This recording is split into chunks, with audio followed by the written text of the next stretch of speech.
사막을 가로지른 한국의 놀라운 기술력에 모두가 큰 관심을 보이고 있습니다. 심지어 한국 기업에게 무제한 지원을 약속하는 제안까지 나올 정도로 다른 나라들을 완전히 압도했는데요. 특히 한국 사람들의 특별한 능력에 사우디 온라인 커뮤니티가 뜨겁게 달아올랐습니다. 도대체 사막 한가운데서 어떤 일이 있었던 걸까요? 그 놀라운 이야기 지금부터 시작합니다.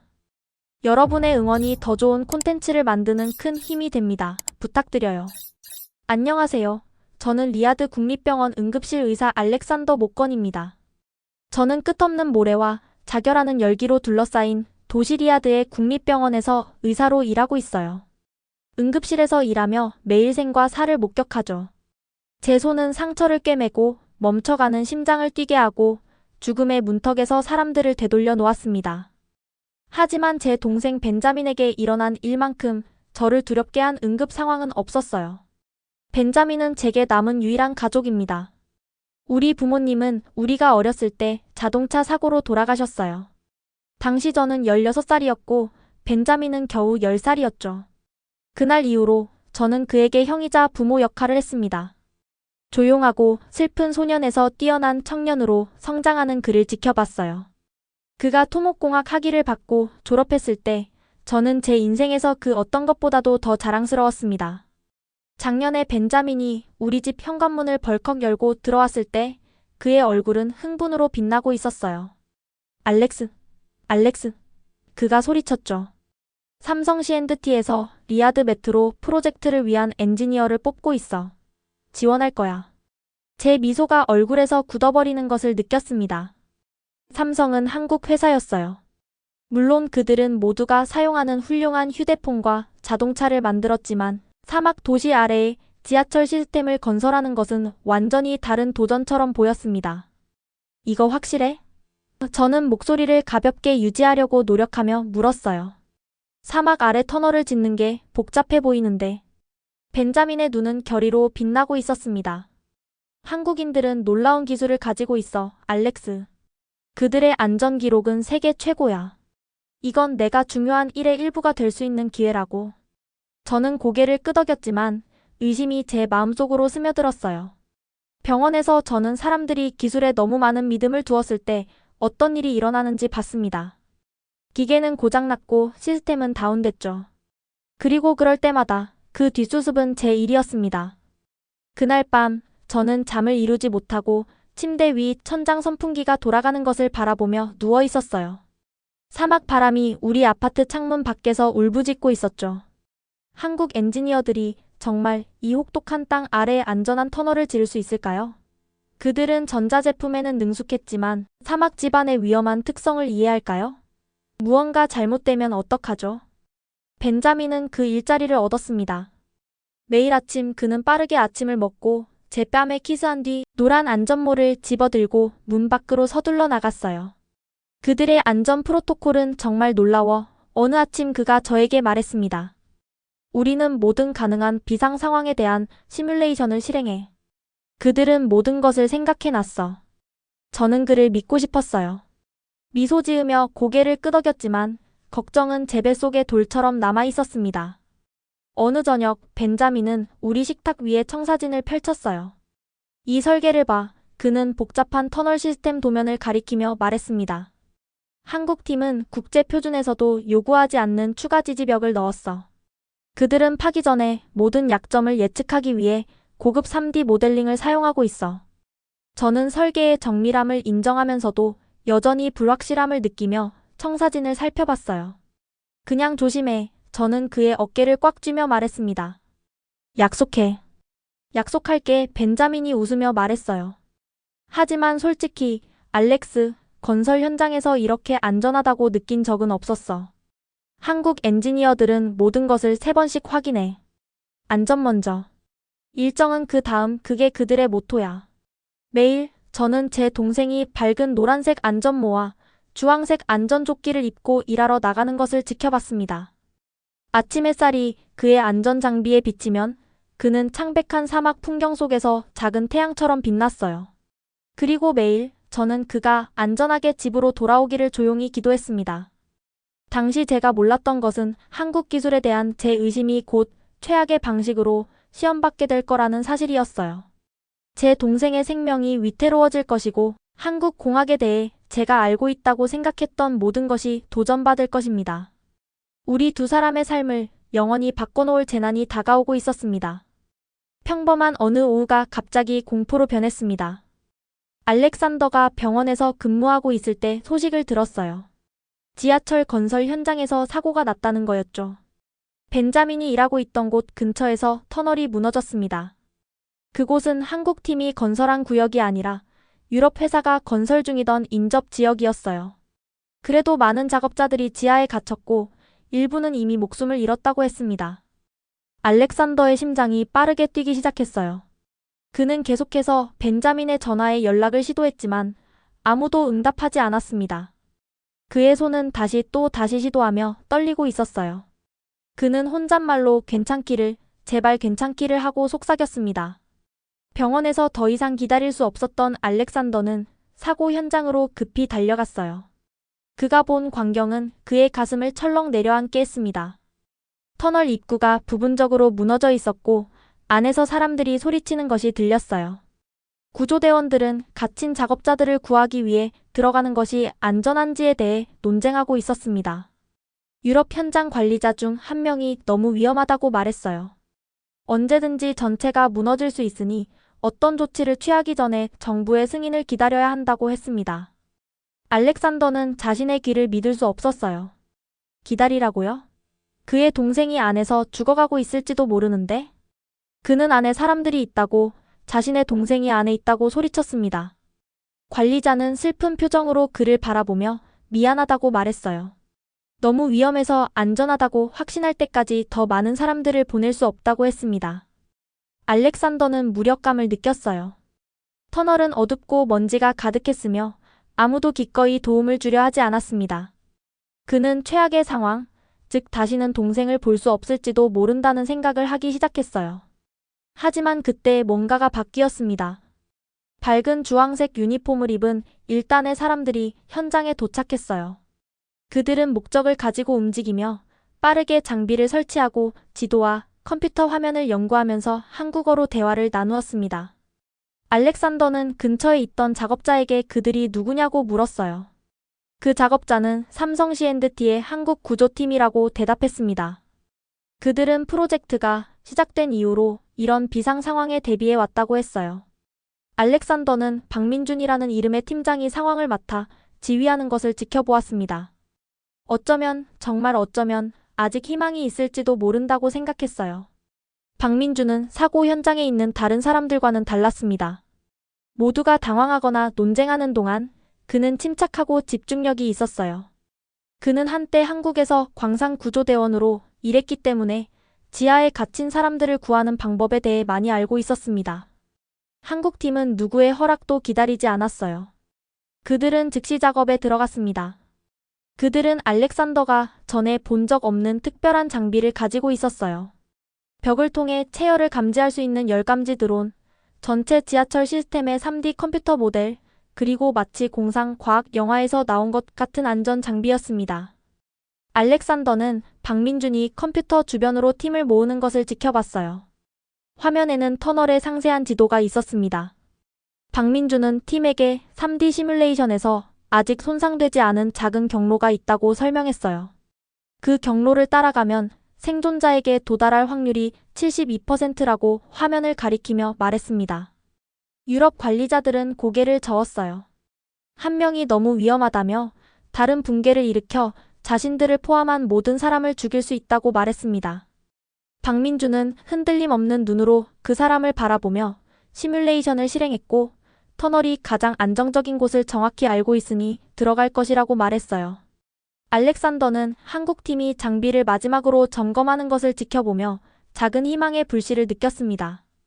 이 사람들은 그저 짐작하는 것이 아니었어요. 그들은 데이터와 계획을 가지고 있었고 가장 중요한 것은 행동을 취하는 것을 두려워하지 않았다는 점이었습니다. 먼저 팀은 무너진 터널의 작은 틈새로 특수 열감지 드론을 보냈어요. 드론은 어둠 속을 날아다니며 사람들이 갇혀있을 수 있는 곳에 대한 정보를 전송했습니다. 한 팀원이 열 신호를 감지했다고 외쳤어요. 안쪽 약 200m 지점에서 여러 생존자가 감지되었다고 했습니다. 알렉산더의 심장이 뛰었어요. 그 열 신호 중 하나가 벤자민일 수 있을까요? 박민주는 팀에게 돌아서서 경로가 확인되었으니 들어가자고 말했어요. 그는 팀원들에게 훈련을 기억하고 연결을 유지하며 안전 프로토콜을 따르라고 했습니다. 그들의 우선순위는 가능한 모든 생명을 구하는 것이라고 강조했습니다. 한국팀이 위험한 터널에 들어갈 준비를 하는 것을 보며 알렉산더는 한국 기술에 대한 자신의 의견이 바뀌기 시작하고 있음을 깨달았어요. 이들은 단지 멋진 장비를 가진 사람들이 아니었습니다. 그들은 자신들이 무엇을 하고 있는지 정확히 아는 용감하고 준비된 전문가들이었습니다. 사고 소식을 들은 이후 처음으로 알렉산더는 희망의 빛을 느꼈습니다. 한국 구조팀은 특수호흡 장비를 착용하고 서로에게 안전 라인을 연결하며 행동에 나섰습니다. 터널 안은 믿을 수 없을 정도로 뜨거웠고 공기는 먼지로 가득 차 있어서 보거나 숨쉬기가 어려웠어요. 작은 여진으로 지면이 계속 흔들리면서 더 많은 붕괴가 일어날 위험이 있었습니다. 알렉산더는 밖에서 불안하게 기다리며 구조된 작업자들이 응급치료를 받을 수 있는 의료구역을 설치하는 것을 도왔어요. 소식을 기다리는 동안 매분이 1시간처럼 느껴졌습니다. 무너진 터널 안에서 박민준과 그의 팀은 컴퓨터가 보여준 경로를 따라 천장이 부분적으로 무너진 좁은 공간을 조심스럽게 통과했어요. 그들은 지나가면서 약한 부분을 지지하기 위해 특수지지대를 사용했습니다. 한편 벤자민은 다른 여러 작업자들과 함께 깊숙이 갇혀 있었어요. 붕괴가 일어났을 때 그는 자신의 안전모를 잃어버린 다른 작업자에게 주었습니다. 이제 벤자민은 자신도 부상을 입었음에도 불구하고 다른 갇힌 작업자들이 침착함을 유지하도록 돕고 있었어요. 그는 다른 사람들에게 구조팀이 그들을 찾을 것이라고 계속 말했습니다. 한국인들이 이런 상황을 대비해왔으니 그들이 올 거라고 말했어요. 하지만 벤자민의 상태는 그가 내색하는 것보다 더 나빴습니다. 공기는 점점 얇아지고 있었고 헬멧이 없었기 때문에 그는 떨어지는 잔해에 맞았어요. 그의 호흡은 점점 약해지고 있었습니다. 터널 입구로 돌아와서 알렉산더의 무전기가 갑자기 살아났어요. 의료팀이 부상자를 받을 준비를 하라는 박민준의 목소리였습니다. 그들이 생존자를 찾았다고 했어요. 첫 번째 구조된 작업자들이 조심스럽게 밖으로 나오자 알렉산더의 심장이 뛰었습니다. 그는 각 얼굴을 살펴보며 동생을 찾았지만 벤자민은 그들 중에 없었어요. 그때 또 다른 호출이 들어왔습니다. 두 번째 방에 즉시 응급 의료 장비가 필요하다는 내용이었어요. 심장 마비 상태의 작업자가 있다고 했습니다. 알렉산더는 얼어붙었습니다. 심장 마비는 누군가의 심장이 뛰는 것을 멈췄다는 의미였어요. 생각할 틈도 없이 그는 의료 키트를 잡고 터널 쪽으로 달렸지만 안전 담당자가 그를 막았습니다. 그가 의사이며 동생이 안에 있다고 소리쳤어요. 바로 그때 더 많은 한국 구조대원들이 들것에 누군가를 실어 터널에서 나왔습니다. 알렉산더는 그것이 누구인지 보았을 때 세상이 멈춘 것 같았어요. 벤자민이었습니다. 그의 동생의 얼굴은 회색이고 움직이지 않았어요. 한국 의료팀은 이미 CPR을 수행하고 있었고 그의 심장을 다시 시작시키기 위해 가슴을 압박하고 있었습니다. 그들이 알렉산더를 지나쳐 달려가면서 한 사람이 맥박이 없는지 3분이 지났다고 보고했어요. 그들은 신속하게 벤자민의 가슴에 제세동기를 부착했습니다. 한국 의료대원이 클리어 라고 외치자 전기가 흐르면서 벤자민의 몸이 경련했어요. 반응이 없었습니다. 다시 클리어 라고 외쳤지만 여전히 아무 변화가 없었어요. 한 번 더 클리어 라고 외쳤습니다. 세 번째 쇼크 후 기적이 일어났어요. 모니터에 작고 불규칙한 심장 박동이 나타났습니다. 누군가가 맥박이 돌아왔다고 외쳤어요. 알렉산더는 거의 믿을 수 없었습니다. 그의 동생의 심장이 다시 뛰고 있었어요. 한국 의료팀이 그를 죽음의 문턱에서 되돌려 놓았습니다. 그들이 벤자민을 병원으로 급히 이송하는 동안 알렉산더는 박민준과 눈이 마주쳤어요. 한국 팀장은 그에게 고개를 끄덕였고 그것은 그들이 할 수 있는 모든 것을 했다는 무언의 약속이었습니다. 알렉산더는 감사의 눈물로 가득 찬 눈으로 고개를 끄덕였어요. 한국 기술과 전문성에 대한 그의 의심은 완전히 사라졌습니다. 병원에서 알렉산더는 밤낮으로 벤자민의 침대 곁을 지켰습니다. 그는 의사였지만 지금은 걱정하는 형의 역할에 충실했어요. 간호사들이 교대로 들어올 때마다 그는 모든 활력 징후를 확인하고 모든 의료 기록을 꼼꼼히 검토했습니다. 그의 동료들은 그에게 쉬라고 권했지만 그는 거부했어요. 내가 필요할 때 그가 곁에 있었어. 이제 내가 그의 곁에 있을 차례야라고 그는 말했습니다. 병원 복도에는 다른 광산 노동자들의 가족들도 있었고 그들은 서로를 위로하며 소식을 기다리고 있었어요. 천천히 그의 동생은 회복되기 시작했어요. 벤자민이 마침내 눈을 떴을 때 알렉산더는 눈물을 참을 수 없었습니다. 알렉산더는 동생의 손을 잡으며 자신이 너무 놀랐다고 말했어요. 그의 손은 따뜻했고 그 온기는 알렉산더에게 안도감을 주었습니다. 그는 지난 72시간 동안 거의 잠을 자지 않았고 그의 눈은 피로로 충혈되어 있었어요. 그럼에도 불구하고 그의 얼굴은 기쁨으로 환하게 빛났습니다. 벤자민은 약하게 미소 지으며 작은 목소리로 한국팀이 그들을 찾으러 올 것을 알고 있었다고 말했습니다. 그들이 정말 놀랍다고 덧붙였어요. 벤자민이 점점 강해지면서 그는 알렉산더에게 터널에서 무슨 일이 있었는지 이야기했습니다. 한국 구역은 안정적으로 유지된 반면 유럽에서 건설한 구역이 무너졌던 일과 한국팀이 표준 규정에서도 요구하지 않는 추가 안전 벽을 설치해서 많은 생명을 구일에 대해 설명했어요. 벤자민은 그들이 모든 것을 생각한다고 말했습니다. 그들에게는 단순히 규칙이나 일정을 따르는 것이 아니라 하루가 끝날 때 모두가 안전하게 집에 돌아가도록 하는 것이 중요하다고 했어요. 그는 한국 엔지니어들이 매일 아침 안전 점검을 위해 추가 시간을 할애했다고 설명했습니다. 그들은 작업자들에게 질문을 장려했고 누구라도 위험한 상황을 발견하면 즉시 작업을 중단할 권한이 있었어요. 그들은 안전을 문화로 만들었어. 알렉스 벤자민이 말했습니다. 그것은 단지 규칙 목록이 아니라 모든 사람이 숨쉬는 공기와 같았어. 알렉산더는 고개를 끄덕였습니다. 그는 한국 공학에 대해 잘못 생각했었어요. 그가 본 것은 단지 좋은 기술이 아니라 인간의 생명에 대한 깊은 헌신이었습니다. 그는 자신의 병원에서도 비슷한 문화를 만들고 싶다고 생각했어요. 의학과 공학은 다른 분야였지만 안전을 최우선으로 하는 그들의 접근 방식은 보편적인 가치를 담고 있었습니다. 그는 마음속으로 자신의 부서에서 구현할 수 있는 몇 가지 아이디어를 생각하기 시작했어요. 어느 날 벤자민의 병실에 방문객이 찾아왔어요. 한국 구조팀 전체의 책임자인 김태현이었습니다. 그는 조용한 사람이었지만 그의 말은 강력했어요. 그는 공식적인 정장을 입고 있었지만 그의 태도는 따뜻하고 겸손했습니다. 그는 벤자민에게 작은 선물 바구니를 가져왔고 전통적인 한국 방식으로 깊게 인사했어요. 알렉산더는 그런 존중심에 감동했습니다. 김태현이 벤자민의 건강 상태를 물었을 때 그의 목소리에는 진정한 관심이 담겨 있었어요. 김태현은 자신이 어렸을 때 건설 사고로 아버지를 잃었다고 그들에게 말했습니다. 그래서 그는 기술이 항상 사람을 먼저 보호해야 한다고 믿는다고 했어요. 그것이 삼성 C&T의 철학이라며 기술은 사람을 위해 존재하는 것이지 그 반대가 아니라고 말했습니다.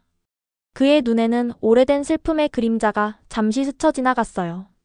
그 사고 이후로 저는 안전공학을 공부하기로 결심했습니다. 저는 다른 아이들이 아버지 없이 자라지 않도록 하고 싶었어요.